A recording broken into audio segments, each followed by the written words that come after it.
Okay, so a very quick video on force and motion. So what is motion? Well, motion essentially is anything to do with movement. But in order to have movement, certain factors must be present.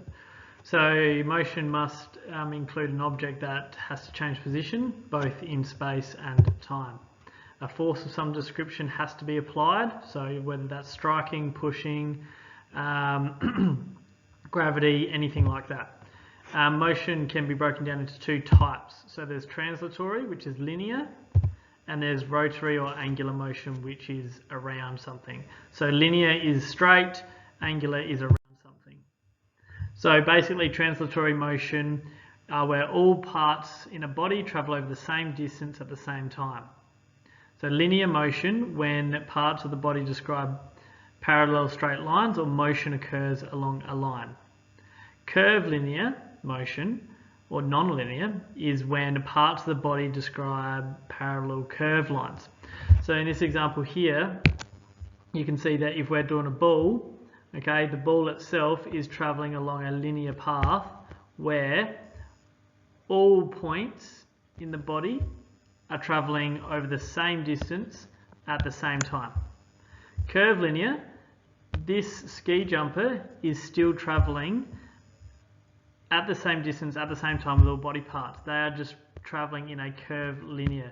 So when we're talking projectile motion, that's what we're talking about in terms of whether it's curvilinear or linear. So linear is straight along the ground. Me running straight is linear. Jumping, doing long jump, is curvilinear because I'm using that parabolic path. Angular motion is also known as rotational motion. So angular motion refers to the motion of a body around a fixed point or axis of rotation. The axis of rotation can be internal or external. So for example, in this image here, it is external given that this is the bar in the center and the gymnast is rotating around that bar, so it's external. Internal might be me, if we're looking at the golf example, where I'm rotating my hips, that's internal axis. Now how this relates to levers is this body spins the entire way around and it holds its shape. So what that means is, in order for my head to go from here to here, I'm traveling this distance in the same time it takes me to travel this distance. Okay, so I'm traveling a smaller distance but in the same amount of time. What that means is the outside of my lever or outside of my angular motion is traveling faster to generate the speed necessary to cover this distance in the same amount of time it takes my head to go from here to here. So how does that apply to our sport? Well, if we have a longer lever or if we rotate faster, so for example the golf one again, okay, I could have my golfer here, okay, he could be using a short club. So this is my golfer, apologies about the really bad drawing, okay, short club, okay, the speed is going to be different from someone using a much longer club, okay, so for the same distance it's going to be moving at a greater speed. Then finally we just have motion, which is general motion, is now the combination of the two or more types of motion.